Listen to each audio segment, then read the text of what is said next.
Hi everyone, excuse me, William here with the Grand Duke Dmitri diary series. We have our very last part of the Grunwald Letter, and I cannot today offer you or myself the consolation, if you're hot as I am, it's 31 degrees here, the consolation of putting ourselves with Dmitri in January 1915 in the midst of deep snow and 5 degrees below zero. We are in June 1939 today, and Grunwald doesn't give us or doesn't give Maria, I should say, in his letter, a weather report. That wasn't the sort of thing that was on his mind. So our recap for 1915, we had the book and the game. The book this time was about ancient Egypt, the Iron Chancellor of ancient Egypt, it was called. And the game, of course, was chess. And Dmitri is, he's not going to drop this topic. He's pretty determined to make some progress with it. Okay, 1939. What were we talking about? What was Grunwald talking to Maria about? The mystery of Dmitri's relationship with Lord Beaverbrook and whether it was dangerous or not. And he assured Maria that he was going to advise Dmitri to be cautious and that she should probably write her brother a letter as well and get her 2 cents in and advise him to be cautious. Although Grunwald, who's usually rather disparaging of Dmitri, actually did pay him the compliment this time of saying that he was a cautious man. Okay, our cast today is a very interesting one. We have a person called Forbes, whom I didn't look up. It's a relatively common surname. We have Hitler and Stalin. No need to look them up. A man misidentified as General Volkov. He was actually an admiral. And Grunwald is usually so on top of things that I'm surprised that he made this error, although there's really no doubt of this man's identity. Okay, we have King Edward. We're not given a number, but I'm certain that this refers to the Duke of Windsor, and that this is King Edward, the former King Edward VIII. And then we have the Duke of Kent. What was his name? Was his name Edward II? I can't remember, but the younger brother of the Duke of Windsor. And we have Neville Chamberlain. So a lot of ground to cover, so let's get going on this. It's one very long paragraph and then a short one and the closing of the letter. Here we go. In any event, one must not forget that the Anglo-Soviet rapprochement still has some big surprises in store for us. What will be our role with respect to our homeland in the global conflict that is brewing? In London, as I have already mentioned to you, madam, the situation is taken very seriously. One does not wish to let the émigrés spoil the game by attacking the allies of the British government, i.e. the Soviet Union. We have already had a sensationalistic article written by a certain Lord Forbes and published in Beaverbrook's Sunday paper, accusing the émigrés of Germanophile sympathies and suggesting they should go join Hitler since they seem so fond of him. Apparently, this article was provoked by the lucubrations of General Volkov, who wanders around the London salons declaring that the royal family have become Jewish. One only has to look at portraits of King Edward or the Duke of Kent, and Chamberlain has been bought. We know, alas, that Forbes's accusations are not entirely unjustified. It's true that since the events of March and the rapprochement with the Soviets, just making a note here, and the rapprochement with the Soviets, the leaders of the reactionary portion of the emigration have become so distraught that they no longer know which god to turn to, especially since Hitler himself doesn't seem averse to negotiating with Stalin. Making another note that the word God here is used to refer to Hitler and Stalin, which god to turn to. It's too soon to draw any conclusions, but one can foresee a moment when one will be offered the choice of going to a concentration camp or keeping quiet, unless we have a new Russian government formed according to our ideas or with our help. All this demands ample consideration. I believe the Grand Duke will now find it useful to maintain contact with Russian circles from which he has distanced himself for months. They are worth what they're worth, but they are nevertheless compatriots, and activity carried out in complete isolation with reliance on no one will never produce interesting results. It would be no less useful if your Imperial Highness yourself returned to our old Europe to give wise advice to your faithful friends. Now I'll bring this interminable letter to an end, but I cannot do so without expressing one more time to your Imperial Highness my affectionate regards and wishes for good health. Nothing can aid her recovery as much as a prolonged stay in the beautiful climate of France, where I hope to be able to greet her soon. Your Imperial Highness's devoted and faithful servant, Konstantin Grunwald. Okay, Grunwald was at bottom a sensible man, but to advise someone to go from the United States to France in the summer of 1939, now this advice I can't exactly agree with. In Maria's case, she did take that advice. She did go back, but she didn't spend the rest of the year there. She returned to the United States again and spent the war years there. Okay, this is all about the emigration. What will our role be with this future conflict? That question concerns not Grunwald and Maria and Dmitri personally, but the emigration. What will the role of the emigres be, torn between these two gods, as he puts it, Hitler on the one hand, Stalin on the other, and it has already very much divided the emigres. So there's this fear that the emigres, a fear on the part of the British that the emigres are going to ruin everything, because Britain understands it needs a strong alliance against Germany. It needs Soviet Russia. You know, as loath as I'm sure most Britons were to embrace anything involving Stalin, this was life or death. And there were some people in the British government who were smart enough to know that.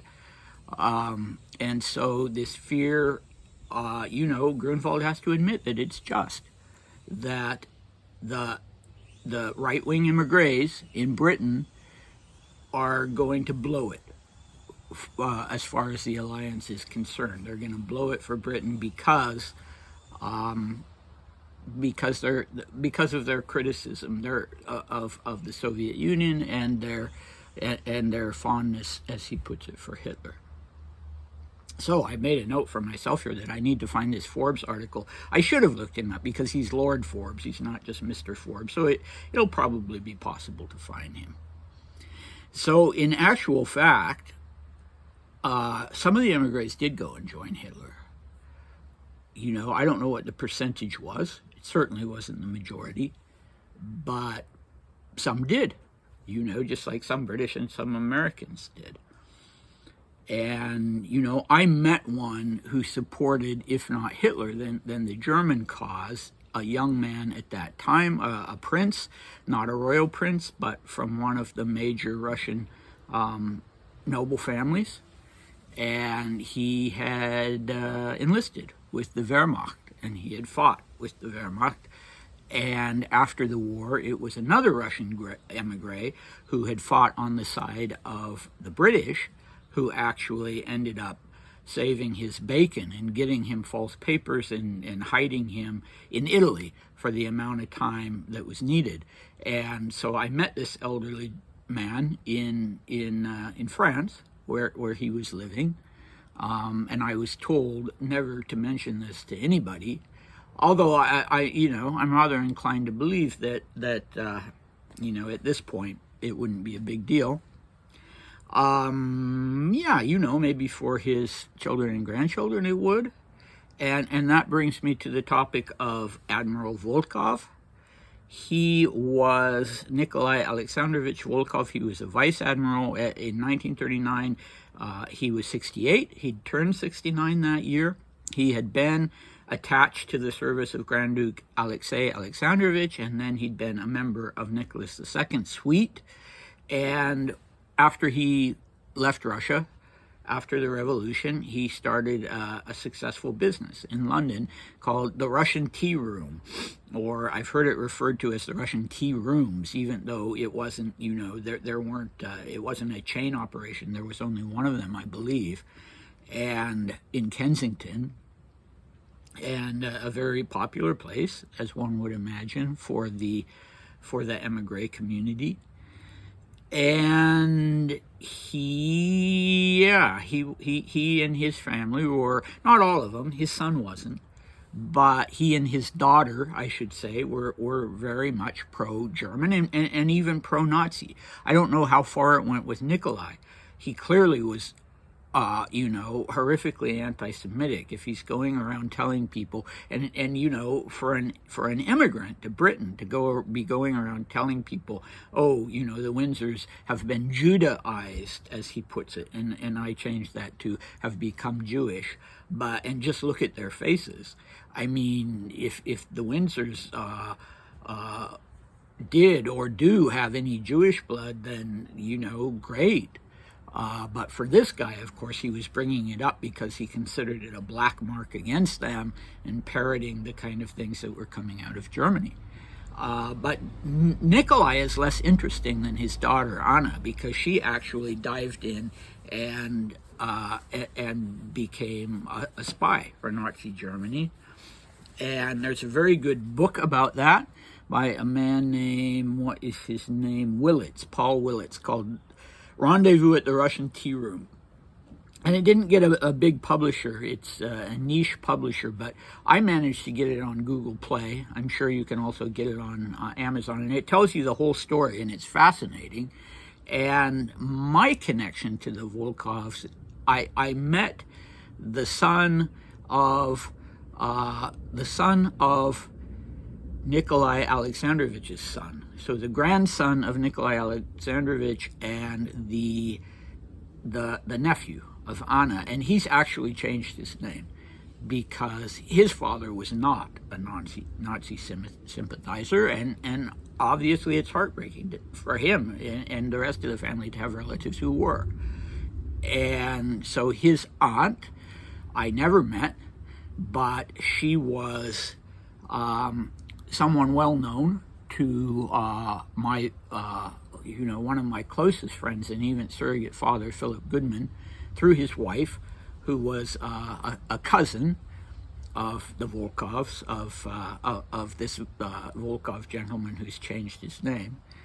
And Philip was sort of one of the only people who would kind of tolerate her. I mean, other people tolerated her, but she was, and she had never changed her mind about Hitler and Nazism. She still thought it was a good idea, even as this old woman, and so people did tolerate her, but is kind of treating her as this crazy old person. And Philip was the only one who would go to the opera with her. Surprise, surprise, she liked to go to Wagner operas. And Philip was all about two things: classic films, classic movies, and music, and classical music. So he was the only person who would go to Wagner operas with her. But he was at a dinner once. I've always found this story very interesting, that he was at a dinner once where everybody had sat down and dinner was about to commence, but Anna Volkova, I should say, who was one of the guests, actually then stood up and said that she wanted to let everybody know that she was a former convict, that she had been to prison, as indeed she had been during the war. Her espionage was discovered. It was pretty low level, and she was put in prison for the duration of the war, as I believe was Sir Oswald Mosley, though I'm not sure he was involved with espionage. And so, she wasn't worried that the people at the dinner were going to be scandalized that she had, spied for the Germans against Britain. or that she had been and still was pro-Hitler. She was worried that if they would be scandalized, that they wouldn't want to sit down and break bread with someone who'd been in prison. So I find that fascinating. Now, another example of an emigre, and this was an emigre, Prince Emanuel Golitsyn, who I got to know very well and valued very highly, and he fought bravely on behalf of Britain as a Spitfire pilot, and in fact set the high-altitude combat record for the entire Second World War, in a Spitfire that had been specifically stripped down, didn't even have paint on it, to go up and try to reach a German bomber over England, and did indeed reach it and shot it down. So that was Emanuel. And Emanuel, when he was very young, when the war first started, he went off to Finland, because the Winter War, where the Soviets invaded Finland, happened before the Second World War itself broke out. And he went off to Finland to fight for General Mannerheim against the Soviets. And because the Finns were in a position where they needed to accept help from Germany, Mannerheim himself received Emanuel and said, "Here's a medal, kid, now get the heck out of here." And put him on a ship for Canada, which is where he learned to fly Spitfires. And then later on, as I said, was a war hero himself. And his mother, unfortunately, was killed in the Blitz. And she got off a bus, and a bomb fell, and that was the end of her and all these other poor people. And Dmitri mentions that in his memoirs, but not his... I wish he'd written memoirs. In his diary, in his shot-up diary. Anyway, that's all of that. So you've gotten the rundown on this Volkov, who was, telling apparently everybody who came to the Russian tea room that the Windsors were Jews and therefore not to be trusted, and that Neville Chamberlain was a sellout to the Jewish Windsors, and so on and so forth. So ugly, ugly stuff. Okay. So this reference to a choice between going to a concentration camp or keeping silent. Yeah, that's not in Britain, but for the Russian emigres in France, that was very much a real thing. And a lot of them did end up going to this sort of concentration camp light in France at Compiègne. Some people did die there. I shouldn't say it was light, but it wasn't a Nazi establishment. And I think the people who died there died because their ill health wasn't being taken care of, and because food was in short supply, not because they were, executed or beaten to death or anything like that. 100% Dmitri would have ended up there if he'd stayed in France. Kazanbek did. Vladimir Krasinski did. Even the pro-German Vladimir Kirillich did for a while. Anyway, okay. So the most fascinating thing, and I think I should have commented on this first so that you would be around to hear it. Even before I read the diary entry, I should have said, look, here's what to pay attention to in this. From our perspective as wanting to learn more about Dmitri, was that now, whatever Grunwald really thought about him, Grunwald clearly sees Dmitri as someone who needs to, not just with these press interviews, but who needs to position himself now as an alternative to Vladimir, not as a claimant to the throne, but as the leader of the Romanov dynasty, setting the anti-Nazi example. That's very much needed. A unifying figure, and, in as much as that was possible, certainly a unifying figure between the constitutional Democrats and the non-monarchist part of the of the emigration who wanted a Russian republic. Those people and the moderates. That's what Dmitri was really needed for. And it's interesting that Grunwald even extends that to Maria, I mean, Maria could write her advice, as he says. She could give her advice to Russian immigrants from the U.S. But, you know, Grunwald seems to feel fairly urgently that both of them are needed in France or in Britain. I mean, it would have been after in 1940, it would have been too dangerous for them to be in France. But they were needed to bring the reasonable part of the Russian immigration together. So I find that very interesting. Yeah, very interesting. Unfortunately, Dmitri was practically terminally ill at that point. If he had delayed going to Schatzalp, he would have died. And so he wasn't, you know, all his life he'd waited for that opportunity. And he got it a little bit through his press interviews. But at this point, he was no longer able to, really. And you know, here you have Grunwald saying, you know, what it comes down to is the danger of this relationship between Dmitri and Beaverbrook is that Dmitri is not interested anymore in emigre politics. So that's the thing that Grunwald is discouraged about, seeing this such a strong need for Dmitri to be at the head of the family. Okay, so what do we have next time? 1915, book and chess. But always in you know, other things as well, of course. But these are the two things that are very much on Dmitri's mind and that are providing the continuity. And we're right on the verge of having some really interesting stuff in 1915. A new trip to Moscow that is a little wilder than the other one, and the arrival of Maria. And yeah, and we'll also in the next video have news of Grand Duke Paul and his health.